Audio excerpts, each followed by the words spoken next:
구약에서 예배를 드리는 사람이든 예배에 드려지는 예물이든 심지어 예배에 사용되는 물건까지도 하나님께서는 온전하고 깨끗하고 순결한 것을 바치라 강조하시죠. 가령 우리가 앞서 레위기 22장 21절에서 본 것처럼 주님께서는 이렇게 말씀하셨습니다. 누구든지 서약한 것을 갚으려 하거나 자유로운 뜻으로 제물을 바치려고 하여 소떼나 양떼에서 제물을 골라 나 주에게 화목 제물을 바칠 때에는 나 주가 즐거이 받도록 흠이 없는 것으로 골라서 바쳐야 한다. 제물로 바칠 짐승에 어떤 흠도 있어서는 안 된다. 이렇게 말씀하셨죠. 오늘 본문에서도 하나님께서 임재하시는 성막에서 드려지는 기름, 또 빵도 깨끗하고 불순물이 없는 것, 즉 거룩하고 온전한 것으로 드리라 이렇게 말씀하십니다. 가령 2절 보면은 너는 이스라엘 자손에게 명하여 올리브를 찧어서 짜낸 깨끗한 기름을 가져다가 등불을 켜게 하되 그 등불을 늘 켜두어라. 깨끗한 기름, 이건 순결한, 순전한 기름 이렇게도 번역하죠. 또 4절을 보면은 아론은 주 앞에서 순금 등잔대 위에 그 등불을 늘 켜두어야 한다. 여기서 순금이라는 것은 불순물이 없는 걸 말하는 거예요. 또 5절도 보면은 너는 고운 밀가루를 가져다가 과자 한 개당 밀가루 10분의 2 에바를 들여 과자 12개를 구워 한 줄에 6개씩 두 줄로 주의 앞 순금 상위에 차려놓아라. 고운 밀가루, 불순물이 없는 순금 상. 그 다음에 7절도 보시면 그리고 각 줄에 하나씩 순전한 향을 얹어라. 이 향은 과자 전부를 바치는 정성의 표시로 주에게 살라 바치는 제물이 된다. 순결한 향을 얹어서 드려라. 이 모든 것들은 하나님이 기뻐 받으실, 그리고 사람의 언약 백성 입장에서는 정성의 표시로 하나님을 존귀하게 여기고 하나님이 기뻐하시는 것을 드리도록 힘쓰는 것이죠.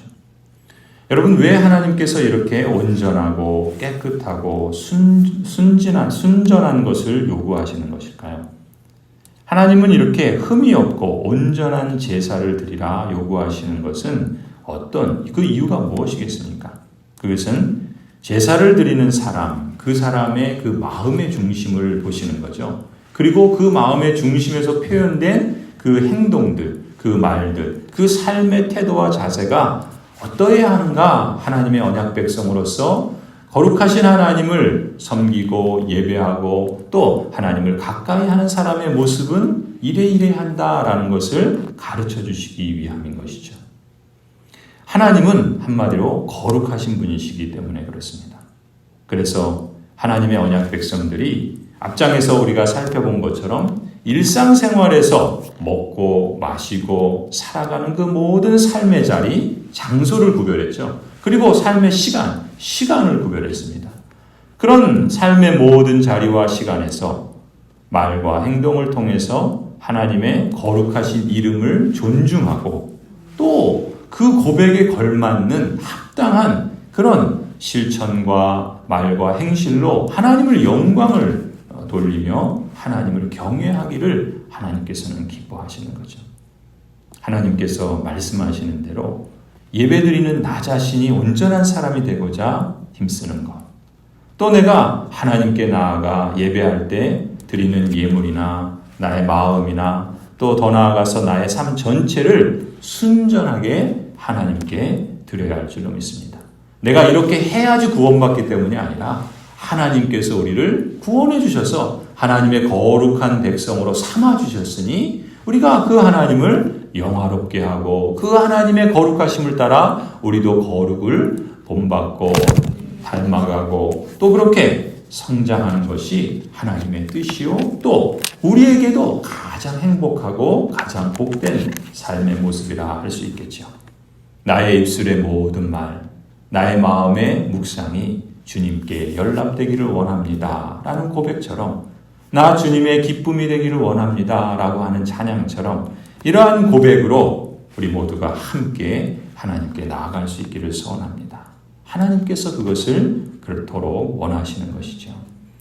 또한 우리가 삶의 중심에 이런 마음을 갖고 삽니다. 고백하는 것처럼 그 고백에 걸맞게 하나님 앞에서 고람되어의 마음으로 합당한 삶으로 경외하기를 하나님께서는 우리에게 기대하시는 거예요. 또 그것을 기뻐하신다 믿습니다. 그런데 반대로 하나님이 제일 싫어하시는 게 있어요. 하나님이 미워하시는 것이 있습니다. 그건 뭡니까? 거룩하신 하나님의 이름을 모독하는 거예요. 예수님께서도 하나님의 이름이 거룩히 여김을 받으시오며 기도하라 하셨잖아요. 그것은 우리가 하나님의 이름이 거룩히 여김을 받으소서라고 간구하는 것만큼이나 하나님, 우리가 하나님의 이름을 모독하지 않고 거룩히 여김을 받도록 그렇게 살겠습니다 하는 서약의 의미도 있다 그랬죠. 오늘 10절을 보시면은 가령 이스라엘 자손 가운데 슬로밋이라는 여인이 있었는데 그 아들이 같은 언약 백성끼리 싸움을 한 거예요. 싸움을 하다가 주님의 이름으로 상대방을 모독하면서 저주하는 말을 한 겁니다. 그러자 다른 언약 백성들이 그 아들을 끌어다가 모세에게로 데려옵니다. 그리고 하나님의 처분을 기다리죠. 그때 13절에 보면은 주님께서 모세에게 이렇게 말씀하십니다. 나 주를 저주하는 말을 한 그를 너는 진 바깥으로 끌어내라. 나에게 저주하는 말을 들은 사람들이 모두 그자의 머리 위에 손을 얹은 다음에 온 회중은 그를 돌로 쳐라. 그리고 너는 이스라엘 자손에게 하나님을 저주하는 사람은 누구든지 그 벌을 면하지 못한다고 일러라. 주의 이름을 모독하는 사람은 반드시 사형에 처해야 한다. 온 회중이 그를 돌로 쳐 죽여야 한다. 주의 이름을 모독하는 사람은 이스라엘 사람은 말할 것도 없고 외국 사람이라 하여도 절대로 살려둬선 안 된다. 이것이 하나님의 말씀이었던 거예요. 그러니까 슬로밋의 아들처럼 주님의 이름으로 상대방을 모독하면서 저주하는 말을 하는 것은 그것이 주님의 이름을 모독하는 것이라는 거예요. 그리고 그러한 죄는 사형에 처해야 할 무거운 죄라는 것입니다. 왜냐하면 하나님께서는 이 사람처럼 주님의 이름을 남용하거나 하나님의 이름을처럼 가볍게 여기면서 그렇게 하는 것은 모두를 하나님의 이름을 모독하는 죄다 이렇게 말씀하시기 때문이죠. 시편 16편에서 다윗은 이렇게 선포하잖아요. 땅에 사는 성도에 관해 말하려면 성도들은 존귀한 사람들이요 나의 기쁨이다 했습니다. 하나님께서 택하시고 부르신 성도는 존귀한 사람이라는 거예요. 흠이 있죠. 실수합니다. 부족함이 있고 연약합니다. 심지어 죄도 범합니다. 그러나 그것으로 인해서 하나님의 이름을 남용하며 모독하거나 저주할 수는 없는 것이죠. 그것은 하나님의 역할입니다. 하나님의 이름을 그렇게 남용하는 그것은 언약 백성에 마땅한 바가 아니죠. 하나님께서는 거룩하십니다. 주님의 이름은 언약 백성들이 마땅히 드려야 할 합당한 예배와 삶으로 거룩히 여김을 받으셔야 합니다. 이처럼 하나님께서 우리를 거룩하고 순전하게 받아들이시고 흡족해 하시며 기뻐하시는 것을 연랍이라 부른다 그랬죠. 그러니 하나님께서 성도라 택하여 부르시고 거룩한 사람이라 인쳐주신 자를 우리가 어찌 저주하고 모독할 수 있겠습니까? 아무리 주님의 이름이라 할지라도 하나님께서 결코 기뻐하시지 않습니다. 오히려 하나님께서는 뭐라 말씀하십니까? 70번까지 7번이라도 그건 무슨 얘기예요? 용서하고 서로 용납하라는 것이죠. 아니 하나님께서 우리를 수만 달란트에 해당하는 그 값을 따질 수 없는 예수 그리스도의 피로 용납해 주시고 용서해 주셨는데 우리가 어찌 몇 달란트 몇 데나리온 빚진 동료 언약 백성을 우리가 모독하고 저주할 수 있겠습니까? 하나님이 받으신 자를 우리는 함께 서로를 용납하고 함께 서로를 이해하고 또 함께 서로를 세워가며 죄가 있다면 서로 권하여 그 죄에서 떠날 수 있도록 권면하고 또 하나님께서 기뻐하시는 일을 한다면 함께 힘을 모아서 힘을 거들어서 그 선한 일들을 행할 수 있도록 독려하고 더 나아가야 되겠죠. 그것이 하나님께서 거룩하고 순전하게 우리를 부르시고 또 그렇게 우리에게서 보기를 기대하시고 기뻐하시는 연랍의 모습이 아니겠습니까? 모독을 피해야 합니다. 그리고 연랍을 추구해야 합니다. 거룩하신 하나님의 언약 백성으로서 인치심을 받은 우리는 순전한 감람류를 하나님께 드리듯 거룩하게 구별된 제사장이 그 깨끗한 기름으로 제단 등잔불을 밝히듯 잘 보살피고 저녁부터 아침까지 그 등잔불이 꺼지지 않게 하듯이 언약 백성을 향해 밝은 빛을 비추어 주시는 하나님의 인도를 받으면서 뒤따라야 할 것입니다. 또한 우리 자신도 주님의 거룩한 빛을 비추는 이방의 빛이 되어서 주님의 이름을 널리 알리고 드높이는 구별된 존재로 자라가고 성장해야 할 줄로 믿습니다.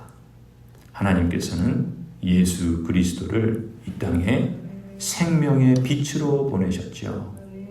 이 빛을 영접한 우리는 어둠의 일을 벗어야 합니다. 무엇이 어둠의 일입니까? 어둠의 일을 벗어야죠. 빛의 열매를, 빛의 옷을 입어야 되고 빛의 열매를 맺어야 합니다. 하나님께서 기뻐하시는 빛의 열매가 무엇입니까? 우리 마을의 고백문만이 아니라 우리의 삶의 행실도 하나님께서 기뻐 받으시는, 연락하시는 빛의 열매를 맺고자 힘써야 할 것입니다.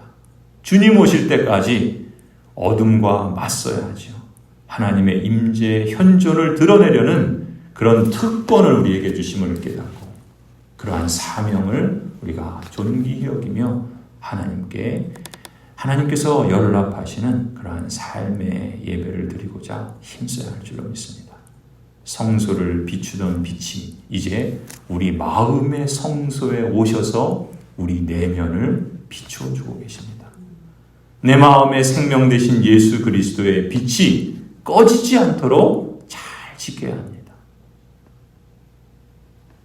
내 삶을 밝히 비추어 주시도록 늘 기도해야 합니다.